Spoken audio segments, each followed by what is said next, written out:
So programs in strings, C language.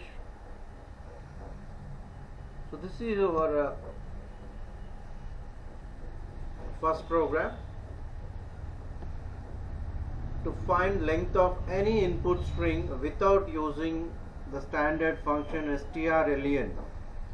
As we know, we have a standard function strlen to find the length of any string. So without using any standard library function to find the length of the string. So look at the declaration part. So what is the name of the string variable? str.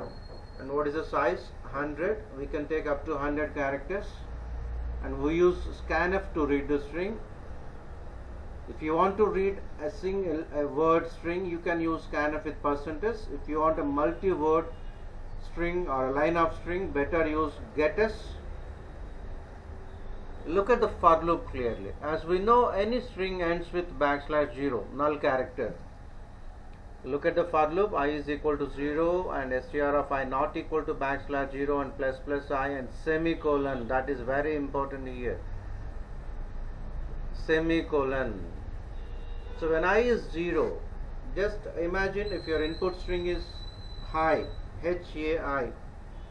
So when I is 0, str of 0, the first letter is H, which is not equal to \0. So I is incremented by 1 because the starting value of I is 0.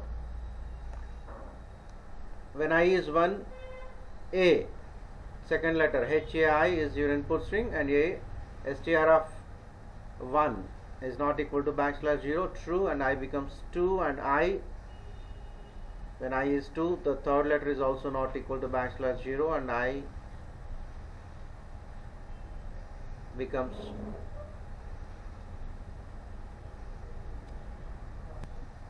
and the string ends with \0. So at this stage the value of I is 3. So the length of the input string is 3.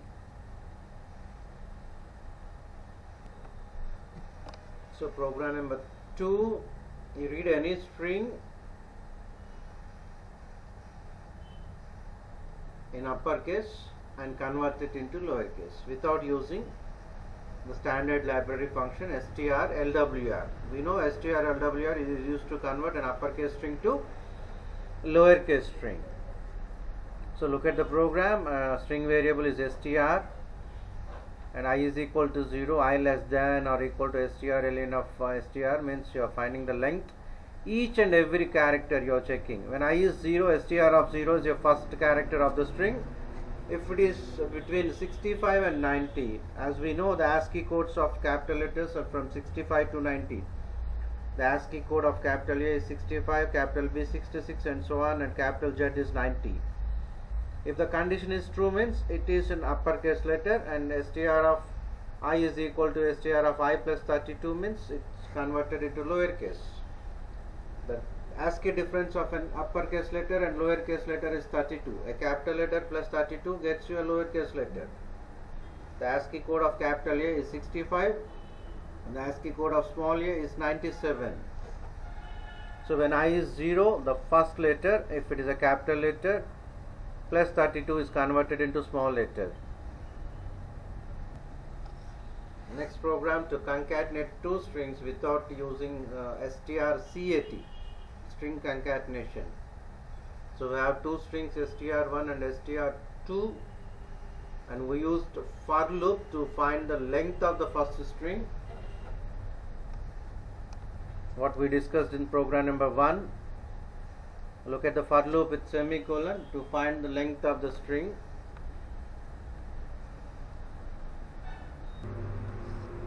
So str2 is added to str1. Look at the second for loop clearly. J is equal to 0, str2 of j not equal to \0 and plus j comma plus I. Look at that plus I. I is the length of the string 1. So when j is 0, str2 of 0, the first letter of the second string is copied to str1. When j is 1, the second letter is copied to str1, and when j is 2, and so on.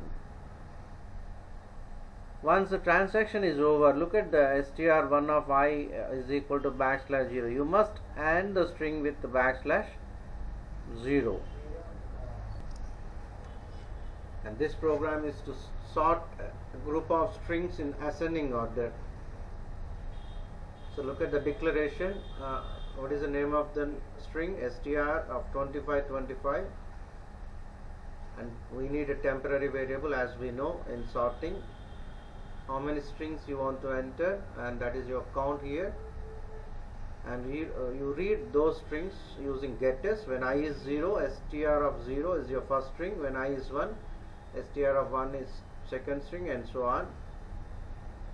And we followed the notation of sorting technique here to sort the strings.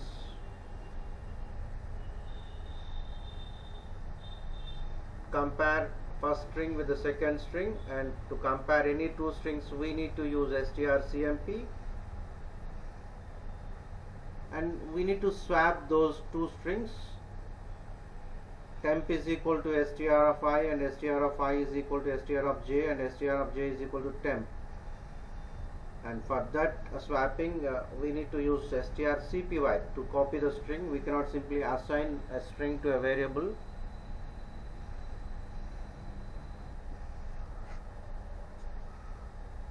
And we use puts to display the sorted strings. If you want in descending order, instead of greater than 0, let it be less than 0. To find the frequency of any particular character, look at the way how we are reading the string here. fgetS str comma size of str comma stdin. Don't bother about these things, we'll be discussing in files. You can read any string using fgetS, that is your file getS. You need to specify stdin. Your console input device is your keyboard standard input stdin. Use a normal getter statement to read the string here. Enter the character to find its frequency. Let it be some ch, and ch to be compared with each and every character of the string, and if it is equal, increment the count by 1.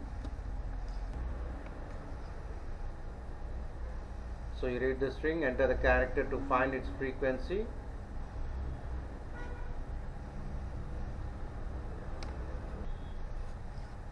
And this program to find number of vowels, consonants, digits and spaces in a line of string.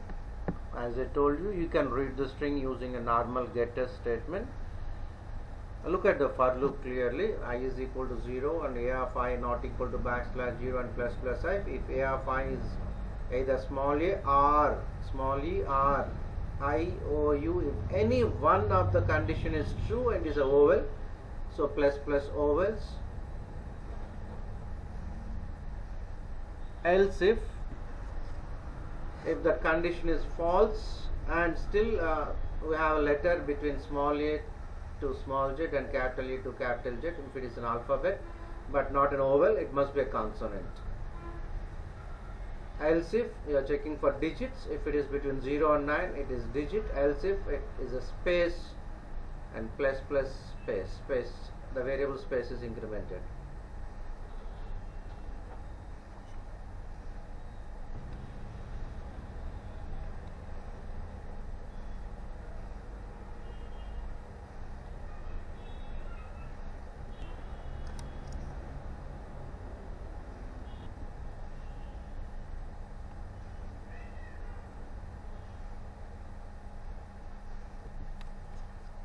So as we already practiced concatenation without using strcat, and this is a program to copy one string to another without using strcpy. The string s1 is copied to s2.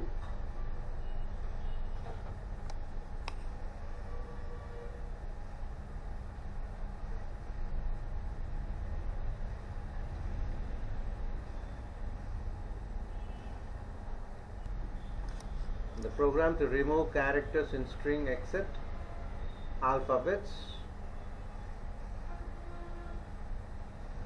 So look at the program. What is the string variable here? Is A. Look at the loops clearly. So look at the for loop. When I is 0, your first letter of the string, and look at the while loop. If not, look at the not symbol. If not a of I greater than or equal to small a and less than or equal to small z, and capital A to capital Z, and not backslash 0, means if it is not an alphabet and not a null character, then you go inside. Inside we have j loop. If the jth element of array, string, is not an alphabet, then we are assigning it to j plus 1th element. Then automatically we are the things which are not alphabets are deleted.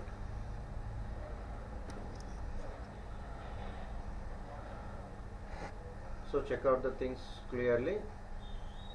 You enter any string with some additional characters apart from alphabets, and check the output string.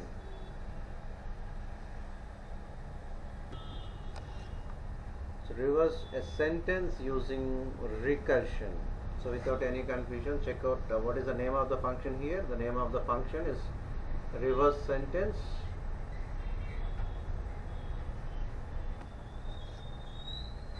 Look at the function definition. In the function definition, we use scanf to read character by character. If the concerned character is not equal to a backslash n, then again you are calling reverse sentence. Let's take a simple example and practice this.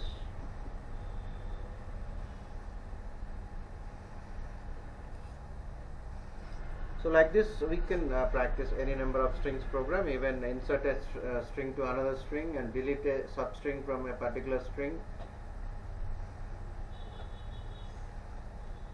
and some additional programs I will be giving in another session.